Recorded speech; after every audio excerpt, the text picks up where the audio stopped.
72వ అధ్యాయము.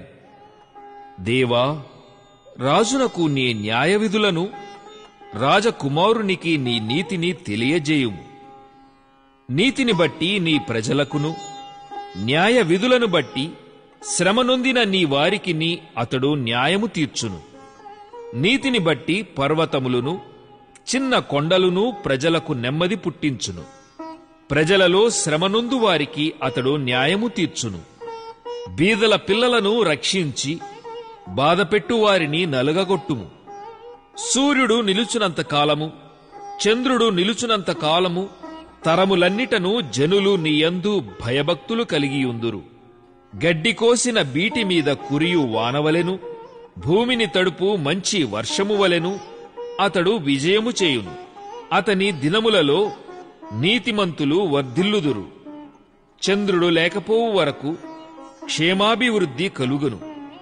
సముద్రము నుండి సముద్రము వరకు, యూఫ్రటీసు నది మొదలుకొని భూదిగంతముల వరకు అతడు రాజ్యము చేయును. అరణ్యవాసులు అతనికి లోబడుదురు. అతని శత్రువులు మన్ను నాకెదరు. తర్షీషు రాజులు, ద్వీపముల రాజులు కప్పము చెల్లించెదరు. షేబారాజులును సెబారాజులను కానుకలు తీసుకొని వచ్చెదరు. రాజులందరూ అతనికి నమస్కారము చేసెదరు. అన్యజనులందరూ అతని సేవించెదరు. దరిద్రులు మొర్రపెట్టగా అతడు వారిని విడిపించును. దీనులను నిరపరాధులను అతడు విడిపించును.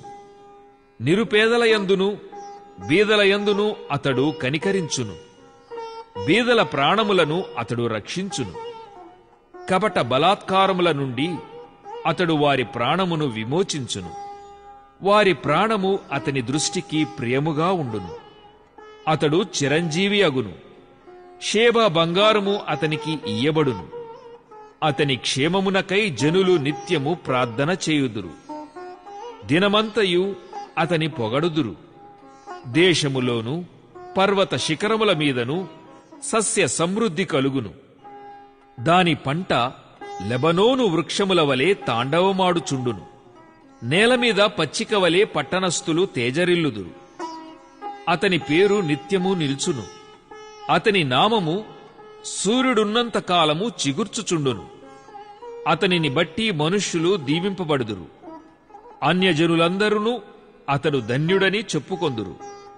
దేవుడైన యెహోవా, ఇశ్రాయేలు యొక్క దేవుడు స్తుతింపబడునుగాక. ఆయన మాత్రమే ఆశ్చర్యకార్యములు చేయువాడు.